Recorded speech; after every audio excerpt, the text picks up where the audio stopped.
Hello, aujourd'hui je te retrouve pour une nouvelle analyse d'œuvre et cette fois je vais te parler d'une figure majeure de l'art moderne. Je pense que tu en as déjà entendu parler, même si tu connais pas son nom, je suis assez sûre que tu as déjà vu une de ses œuvres. Aujourd'hui je vais te parler de Jackson Pollock qui est peut-être une des figures les plus importantes de l'art moderne occidental.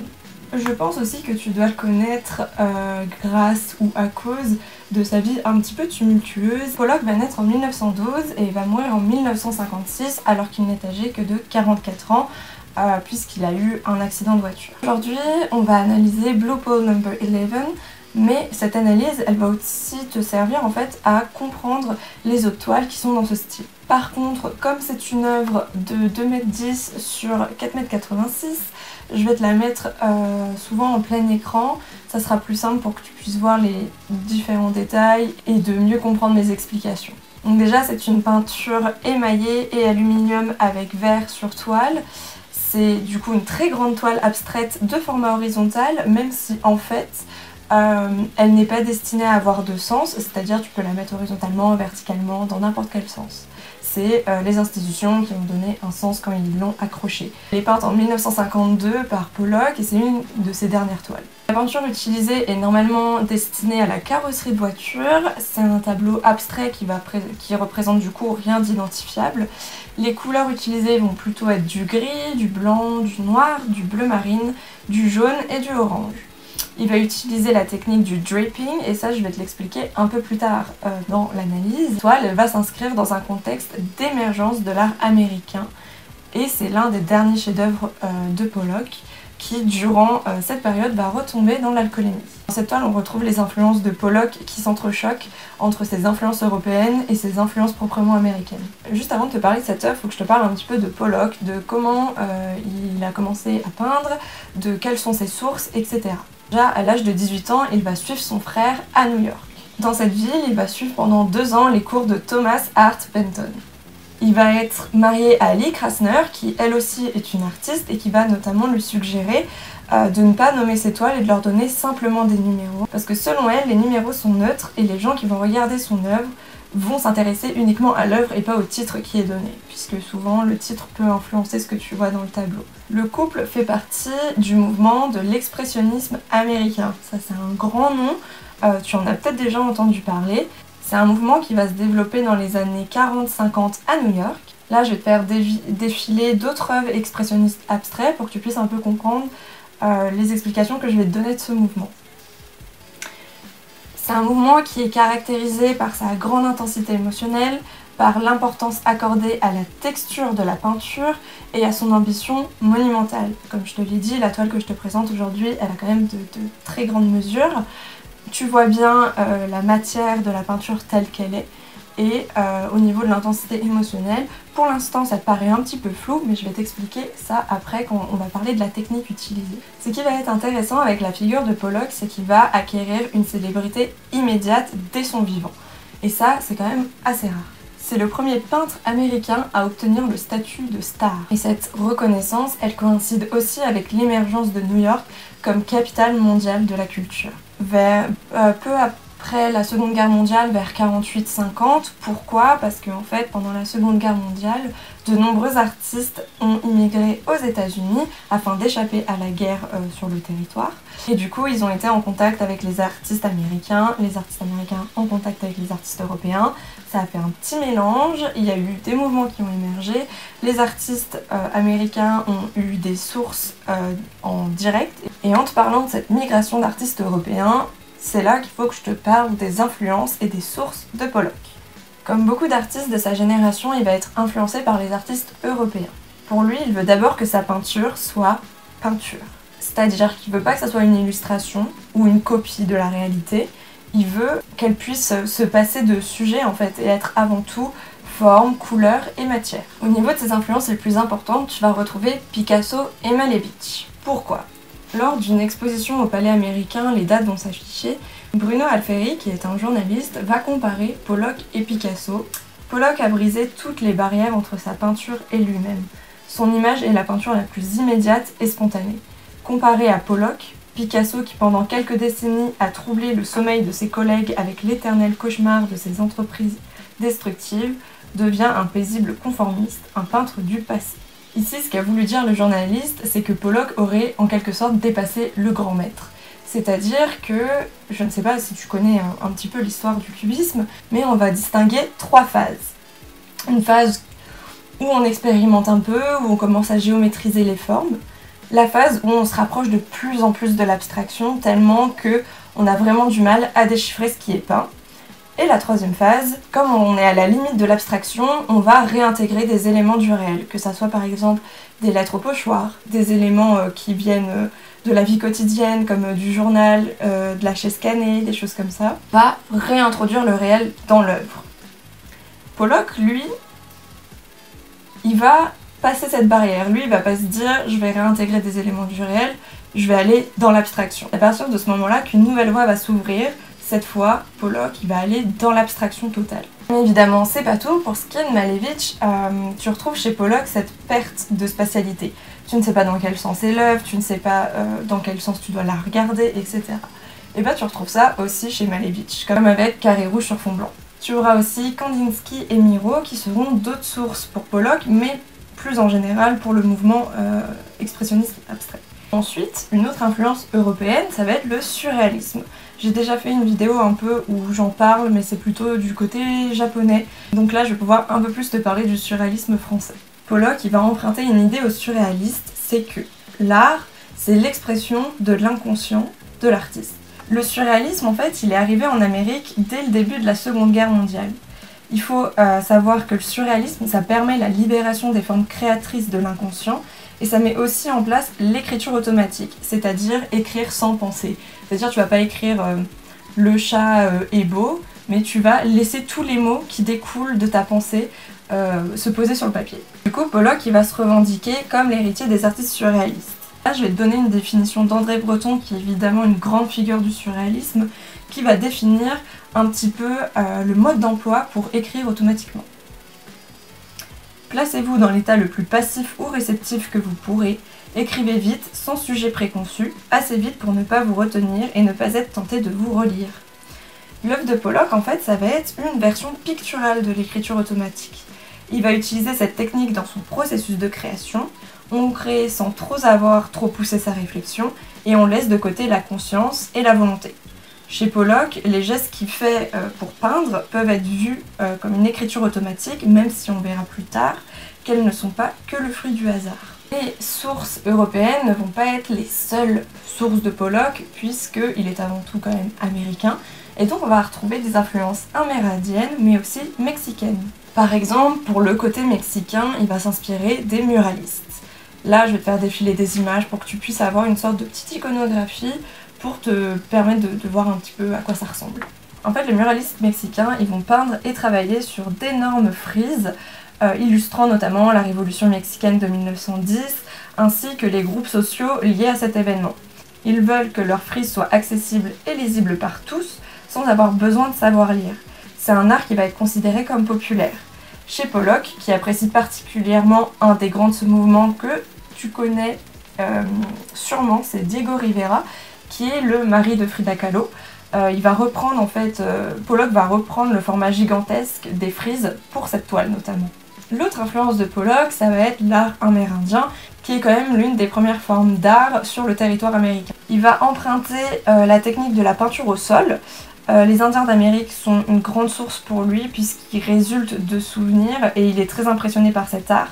D'autant plus qu'il est né dans l'Ouest américain et il va s'identifier à ces peuples. Il a toujours été très impressionné par les qualités plastiques de l'art des Indiens d'Amérique. Les Indiens se comportent en vrais peintres, de par leur attitude à savoir les images appropriées et leur compréhension de ce qui fait ce sujet, la matière de la peinture. Leur couleur est essentiellement liée à l'Ouest, mais leur vision à l'universalité qui est la base de tout art véritable. Certains trouvent dans telle ou telle partie de mes peintures des références à la peinture et à la calligraphie des Indiens d'Amérique. Cela n'a rien eu d'intentionnel, mais résulte de souvenirs et d'enthousiasme très anciens.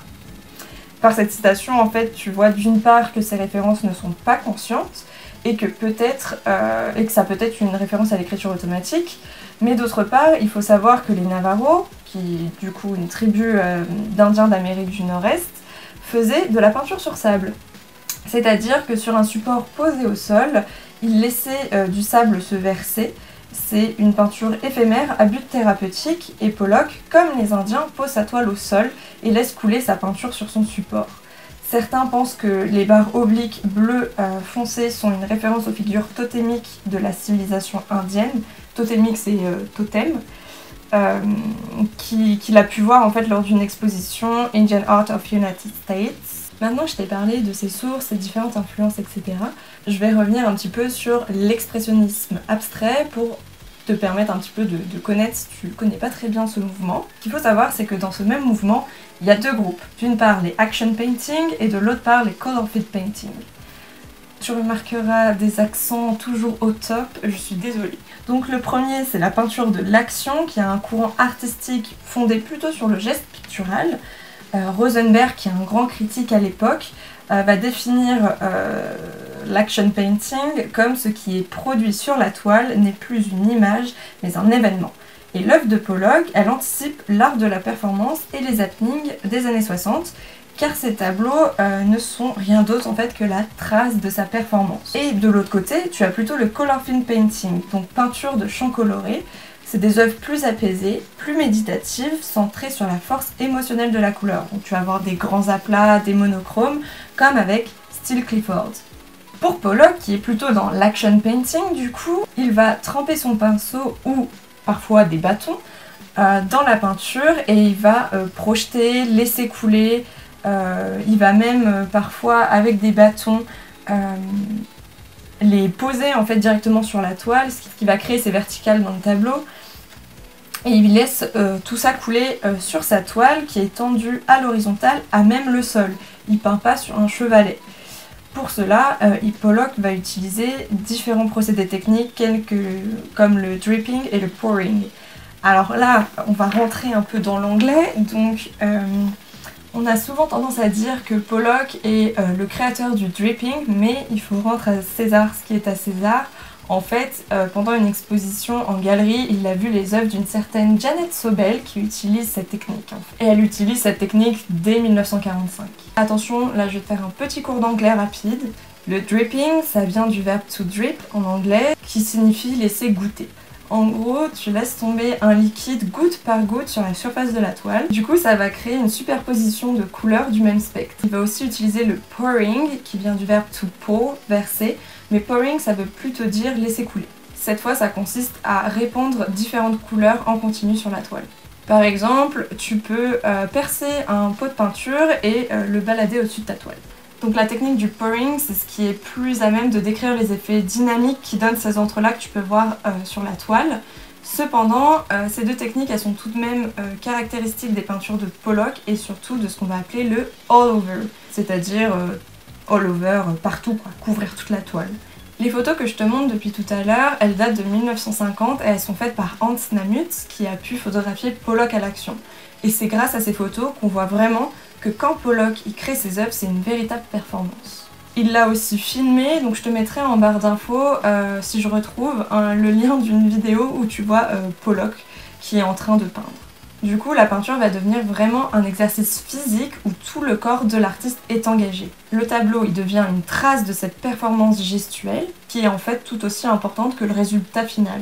Je te remets l'image, mais comme je te l'ai déjà dit beaucoup de fois, c'est un très grand format et du coup ça va impliquer l'artiste à avoir un rapport physique au tableau. Mais aussi pour le spectateur qui, face à cette toile qui est immense, doit se rapprocher pour voir les détails, mais va aussi se retrouver projeté au cœur de la peinture. Donc le all-over, ça va être la répartition égale des éclats de la peinture sur l'ensemble de la toile qui accentue cette impression de planéité. Alors bien évidemment, Pollock, c'est pas les premières toiles qu'il peint. Avant ça, il a fait d'autres expériences. Et il a fait de la figuration. On ne devient pas peintre abstrait comme ça, surtout quand on n'a jamais vu de toile comme ça à cette époque. Dans les années 40, il va abandonner la figuration. Pour lui, en fait, la peinture, elle est vraiment avant tout forme, couleur, rythme disposé sur une surface plate. Et non comme ce qu'on a tendance à dire dans l'histoire de l'art avant Pollock, une fenêtre ouvrant sur un monde réel ou imaginaire. Si tu regardes l'œuvre, on observe la juxtaposition de 8 lignes droites et sèches, similaires les unes aux autres. C'est des lignes bleu marine qui symbolisent les blue poles, soit les poteaux bleus, nommés dans le titre. Ils sont quasiment à la verticale, ils sont tous de tailles différentes et sont plus ou moins fins. La composition de la toile qui laisse une place au hasard doit selon Pollock faire émerger des formes produites par son inconscient et il va refuser de parler d'accident. Son geste, il n'est pas totalement hasardeux, il est guidé par une intention créatrice qui échappe en partie à la conscience du peintre. Donc là, tu vois, on revient encore sur le surréalisme. Et ce contrôle, on peut le voir notamment avec la variété des traces de peinture, leur répartition égale sur la toile et cet effet de rythme obtenu. Et pour finir, je vais te parler un petit peu des histoires qu'il y a autour de cette peinture, que ça soit le scandale de Saint-Vente ou les intentions de Pollock. Donc Pollock, il peint cette toile à une époque où il buvait énormément. On pourrait alors penser qu'elle n'est le résultat que d'une pulsion d'un peintre ivre, comme on pourrait le croire avec ses propres dires quand il dit When I'm in my painting, I'm not aware of what I'm doing, ce qui signifie quand je peins, je ne suis pas conscient de ce que je fais. Néanmoins, il rompt avec la tradition qu'on a l'habitude de voir en peinture, où l'artiste est devant son chevalet puisque lui, il peint penché sur la toile. Cette technique du dripping, elle offre une dimension d'un acte non prémédité comme une trace de l'expérience vécue. L'artiste ne donne plus à voir un objet ou un sujet, mais vraiment un acte de création, ou le résultat même d'une pulsion corporelle. Comme il le dit lui-même, c'est une peinture instinctive, un travail immédiat et direct avec l'espace et le temps. Ça, il va le dire en 51. Et Pollock, il va considérer son art comme décoratif. Il cherche pas forcément à donner un sens particulier et il permet simplement à une image d'être formée sans symbolisme ou sens caché. Ensuite, au niveau du scandale, Blue Balls est considéré comme le travail le plus important de Pollock. En 73, il va être acheté pour 2 millions de dollars. À l'époque, c'est le prix le plus élevé jamais vu en vente aux enchères. À cette époque, il y a un climat quand même assez conservateur qui règne dans le monde de la culture et ça va créer un scandale médiatique et politique qui va être capitalisé par la National Gallery of Australia qui a acheté cette toile. Et on va avoir de vraies questions sur qu'est-ce que l'art, qu'est-ce qui fait qu'une production plastique devient art. Ça, c'est des questions de toute façon qui se sont un peu toujours posées au fil de l'histoire de l'art. Mais effectivement, à cette époque, il y a eu un bon scandale là-dessus. C'est des choses qui reviennent encore quand tu vois les artistes contemporains qui exposent, où tu vois des dégradations, des gens qui commencent à taguer les œuvres ou des choses comme ça. Et son prix aujourd'hui serait passé de 2 millions de dollars à 180 millions de dollars. Donc voilà, j'espère que tu as pu en apprendre plus sur cette œuvre, surtout si t'es un peu réticent à l'art contemporain, à la peinture abstraite, ce que je peux comprendre parce que c'est dur de se rattacher à quelque chose quand on voit des œuvres comme ça. On se dit ouais, il n'y a pas de figure, je sais pas de quoi ça parle, etc. Bah justement, c'est pas forcément le but. Et du coup, j'espère que ça a pu t'éclairer un petit peu là-dessus. Moi, je te retrouve pour une prochaine vidéo. Salut!